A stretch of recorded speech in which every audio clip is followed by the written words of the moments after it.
നമസ്കാരം. അഹമ്മദാബാദിലെ വിമാനാപകടത്തിന് തൊട്ടു പിന്നാലെയാണ് ഉത്തരാഖണ്ഡിൽ ഒരു ഹെലികോപ്റ്റർ അപകടത്തിൽ 8 ജീവനുകൾ പൊലിയുന്നത്.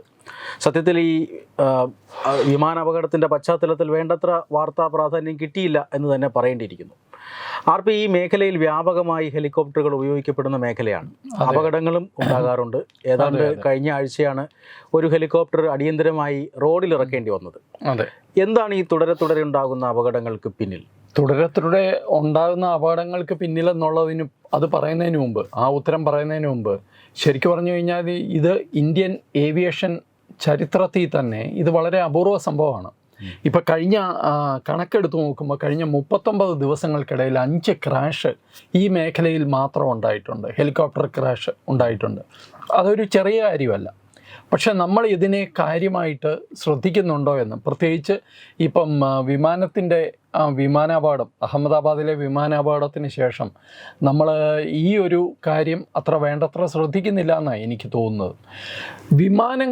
വിമാനങ്ങൾക്ക് സുരക്ഷ വളരെ കൂടുതലാണ്, വളരെ കൂടുതലാണ്. ഇപ്പം നമ്മൾ വലിയൊരു അപകടം നമ്മൾ അതിൻ്റെ ആഘാതത്തിൽ നിന്ന് നമ്മൾ കരകയറുന്നേ ഉള്ളൂ. പക്ഷേ എന്നാലും കമ്പാരിറ്റീവ്ലി വിമാനങ്ങളുടെ കാര്യത്തിൽ സുരക്ഷാ സംവിധാനം വളരെ കൂടുതലാണ്. എല്ലാം കൂടി ഒരുമിച്ച് കുഴപ്പം വരുമ്പോൾ മാത്രമാണ് വിമാനങ്ങൾ താഴെ പോകുന്നത്. പക്ഷേ ഹെലികോപ്റ്ററിൻ്റെ കാര്യത്തിൽ അങ്ങനെയല്ല.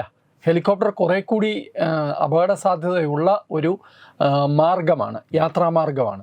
ഇപ്പം ഞാൻ തന്നെ ഒരു 2 വർഷത്തോളം ആസാം അരുണാചൽ മേഖലയിൽ ഏതാണ്ട് എല്ലാ ആഴ്ചയും ഒരു 1-2 പ്രാവശ്യം ഹെലികോപ്റ്ററിൽ യാത്ര ചെയ്തിട്ടുള്ള ആളാണ്. ചേതക്ക് പോലെയുള്ള ചെറിയ ഹെലികോപ്റ്ററുകളാണ്, അതുപോലെ റഷ്യയുടെ വലിയ ഹെലികോപ്റ്ററുകളുമുണ്ട്. അപ്പോൾ ഈ മേഖലയിൽ നമുക്ക് ഒന്നിൽ കൂടുതൽ പ്രാവശ്യം നമുക്ക് അപകടം തലനാരിഴയ്ക്ക് രക്ഷപ്പെടുക എന്നുള്ളത് സംഭവിച്ചിട്ടുമുണ്ട്. പലപ്പോഴും തോന്നിയിട്ടുള്ളത് വിമാനത്തിൻ്റെ കാര്യത്തിൽ നമ്മൾ എടുക്കുന്ന സുരക്ഷാ ക്രമീകരണങ്ങളും സുരക്ഷാ മുന്നറിയിപ്പുകളും അല്ലെങ്കിൽ സുരക്ഷാ സംവിധാനങ്ങളും ഹെലികോപ്റ്ററിൻ്റെ കാര്യത്തിൽ നമ്മൾ എടുക്കുന്നില്ല. ആകാശത്തൂടാണ് സഞ്ചാരം എങ്കിലും. ഇനിയിപ്പോൾ കുമാർ ചോദിച്ച ഈ ഒരു ചോദ്യത്തിന് ഉത്തരം എന്താണ് കാരണം എന്നുള്ളത് കാഷ്വൽ ആറ്റിറ്റ്യൂഡാണ് കുമാറെ. അത് തന്നെ പറയാനുള്ളൂ. അത് ഇന്ത്യക്കാരുടെ മൊത്തത്തിലുള്ള ഒരു രീതിയാണ്. നമ്മളിപ്പോൾ റോഡിൽ ഓട്ടോറിക്ഷ ഓടിക്കുന്നവനും റോഡിൽ മോട്ടോർ സൈക്കിളിൽ ചീറിപ്പായുന്നവനും എന്താണ്, ചെറിയൊരു അപകടം മതി, 6 മാസം ആശുപത്രിയിലാവും, ജീവിതത്തിൻ്റെ ക്രമം മാറിപ്പോവും, അല്ലെങ്കിൽ ഗുരുതരമായ പരിക്കേറ്റ് മരിച്ചു പോവാം. പക്ഷേ ഇതൊന്നും ആരും ചിന്തിക്കുന്നില്ല. ഒരു 2 സെക്കൻഡ് 3 സെക്കൻഡിൻ്റെ ആവശ്യങ്ങൾക്ക് വേണ്ടി ഈ പറയുന്ന എല്ലാ ഗതാഗത നിയമങ്ങളും എല്ലാ സുരക്ഷയും മറികടന്ന് പായുകയാണ് റോഡിൽ കൂടെ. ഇതേ ആറ്റിറ്റ്യൂഡാണ് ഇവിടെ. ഇപ്പോൾ ഈ കേദാർനാഥ് സംബന്ധിച്ചിടത്തോളം ഇന്ത്യയിലെ തന്നെ ഏറ്റവും അപകടം പിടിച്ച സെക്ടർ എന്ന് മാത്രമല്ല ആകാശ ഇടനാഴിയാണ്, കോറിഡോറാണ്. ഈ കോറിഡോറിൽ കഴിഞ്ഞ ഇത്രയും വർഷങ്ങളായിട്ട് ഹെലികോപ്റ്റർ സർവീസ്, എനിക്ക് തോന്നുന്ന ഒരു 4 ഹെലികോപ്റ്റർ സർവീസുകളുണ്ട്, പ്രൈവറ്റ് സ്ഥാപനങ്ങൾ. ഇവർക്കെല്ലാം ഹെലികോപ്റ്ററുകളുണ്ട്.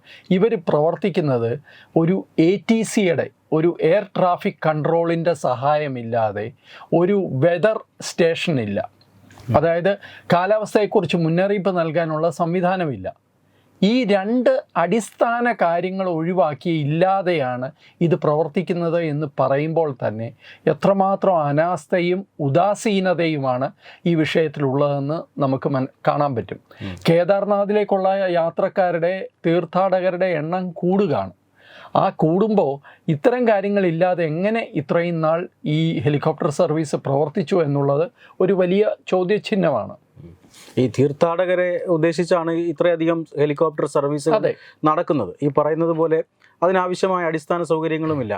ഈ എത്രമാത്രമാണ് ഈ ടെറൈൻ ഇതിനെ ബാധിക്കുന്നത്? വളരെ കടുത്ത അല്ലെങ്കിൽ ദുർഘടം പിടിച്ച ഒരു പൊതുവെ അതാണ്.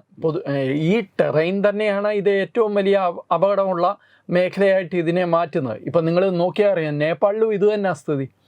നേപ്പാൾ നമ്മളെക്കാൾ കൂടുതൽ ഹെലികോപ്റ്ററുകളെ ആശ്രയിക്കുന്ന രാജ്യമാണ്. കാരണം ചെറുതാണ്, പക്ഷേ ആ രാജ്യത്തെ മുഴുവൻ മേഖലയും ഏതാണ്ട് മലമ്പ്രദേശമാണ്. അപ്പോൾ അവർക്ക് ഹെലികോപ്റ്റർ ആശ്രയിച്ചേ പറ്റുള്ളൂ.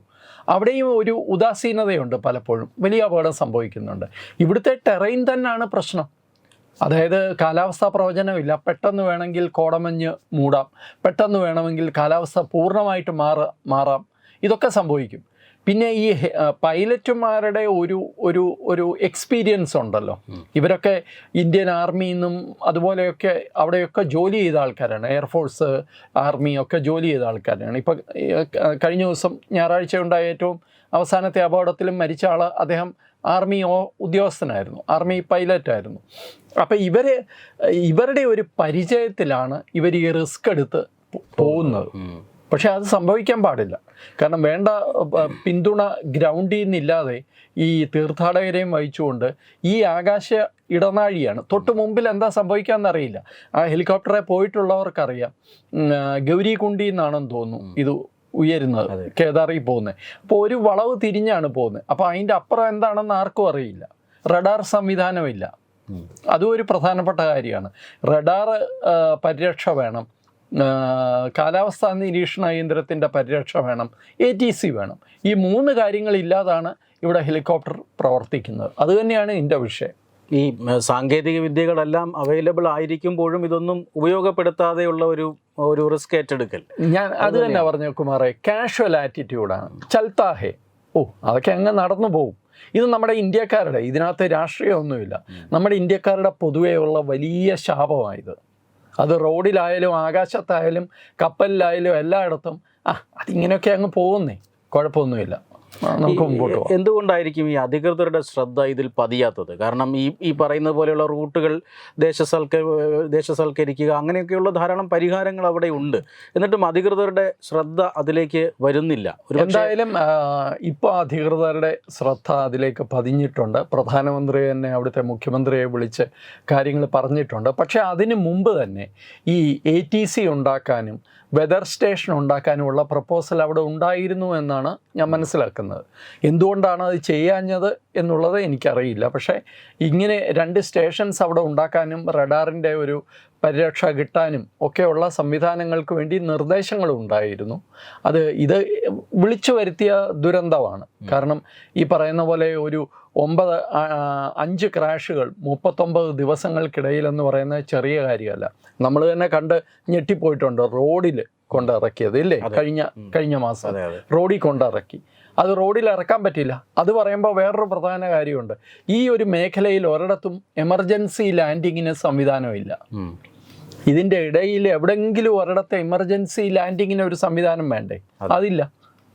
ഇപ്പോൾ ഈ ക്രാഷ് ലാൻഡിങ് നടത്തിയ റോഡിൽ പോലും അത്ര പോലും വീതിയില്ലായിരുന്നു. അത് ആ പൈലറ്റിൻ്റെ ആ ഒരു എന്താ പറയുന്ന അങ്ങേരുടെ ഗട്ട്സും അങ്ങേരുടെ എക്സ്പീരിയൻസും കൊണ്ട് മാത്രമാണ് അത് രക്ഷപ്പെട്ടത്. ആ യാത്രക്കാർ രക്ഷപ്പെട്ടത്. അയാൾ റോഡിൽ കൊണ്ട് ഇറക്കി.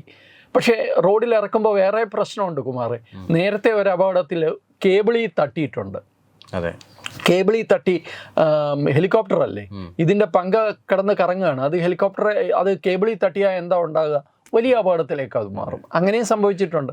പിന്നെ സുരക്ഷാ സംവിധാനങ്ങൾ വേണ്ടത്ര പാലിക്കുന്നില്ല എന്നുള്ളതിൻ്റെ ഏറ്റവും വലിയ ഉദാഹരണം 2 പാസഞ്ചേഴ്സ് എങ്കിലും ഇതിൻ്റെ ബ്ലേഡ് തട്ടി മരിച്ചിട്ടുണ്ട്.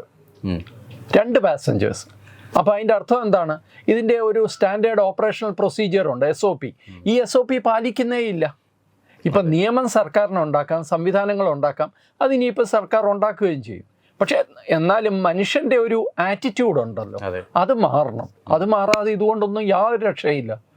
സ്റ്റാൻഡേർഡ് ഓപ്പറേഷണൽ പ്രൊസീജിയർ പാലിക്കാതിരുന്നു കഴിഞ്ഞാൽ എന്ത് ചെയ്യാൻ പറ്റും? ഇതുപോലുള്ള അപകടങ്ങളുണ്ടാവും. മറ്റെന്ത് സൗകര്യം ഉണ്ടെന്ന് പറഞ്ഞാൽ.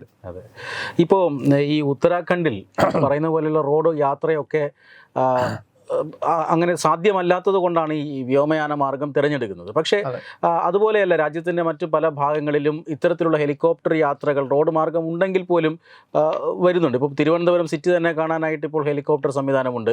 ശബരിമലയിലേക്ക് ഹെലികോപ്റ്റർ വരുന്നു എന്ന് പറയുന്നു. മാത്രമല്ല ഈ സീ പ്ലെയിൻ പോലെയുള്ള സംവിധാനങ്ങൾ എല്ലായിടത്തും വരികയാണ്. അവിടെയൊക്കെ ഈ ഒരു കാഷ്വൽ ആറ്റിറ്റ്യൂഡ് വരുമോ? അല്ല, വരാൻ സാധ്യതയുണ്ട്. ഇപ്പം ഞാൻ നേരത്തെ പറഞ്ഞല്ലോ, ഞാൻ സർവീസിൽ ഇരിക്കുന്ന സമയത്ത് ഈ അരുണാചൽ ആസാം സെക്ടറിൽ ഞങ്ങൾ സ്ഥിരമായിട്ട് പോകുമായിരുന്നു. വളരെ കർശനമാണ് നിയമങ്ങൾ. കാലാവസ്ഥയുടെ കാര്യത്തിൽ എന്തെങ്കിലും പ്രോബ്ലം ഉണ്ടെങ്കിൽ പൈലറ്റാണ് ലാസ്റ്റ് വേർഡ്. പൈലറ്റ് വെതർ സ്റ്റേഷനുമായിട്ട് സംസാരിക്കും. Pilot last word. എടുക്കാൻ പറ്റില്ല എന്ന് പറഞ്ഞാൽ എടുക്കാൻ പറ്റില്ല, അത്രയേ ഉള്ളൂ. പക്ഷേ ഈ ഒരു ആറ്റിറ്റ്യൂഡ് പ്രൈവറ്റ് മേഖലയിലില്ല. എന്താ കാരണം? ഗ്രീഡാണ്, അത്യാർത്തിയാണ്, ലാഭത്തിന് വേണ്ടിയിട്ടുള്ള ലാഭക്കൊതിയാണ്. അതുകൊണ്ട് തീർത്ഥാടകരുടെ ജീവനാണ് പണയത്തിലാകുന്നത്.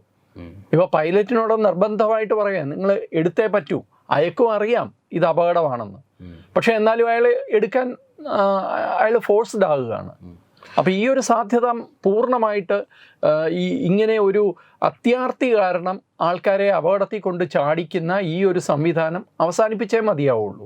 ഇത്രയും ചെറിയൊരു പ്രദേശത്ത് ഈ 4 ഓപ്പറേറ്റേഴ്സാണ് ഈ ഇത് ചെയ്യുന്നത്. അത് തന്നെ ഒരു വലിയ മത്സരം കടുത്തതാകും. നമുക്കറിയാലോ, എല്ലാ തീർത്ഥാടന കേന്ദ്രങ്ങളിലും എല്ലാ ക്ഷേത്രങ്ങളിലും ഒക്കെ ആൾക്കാർ ഇങ്ങനെ കൂടുന്ന സമയമാണ്.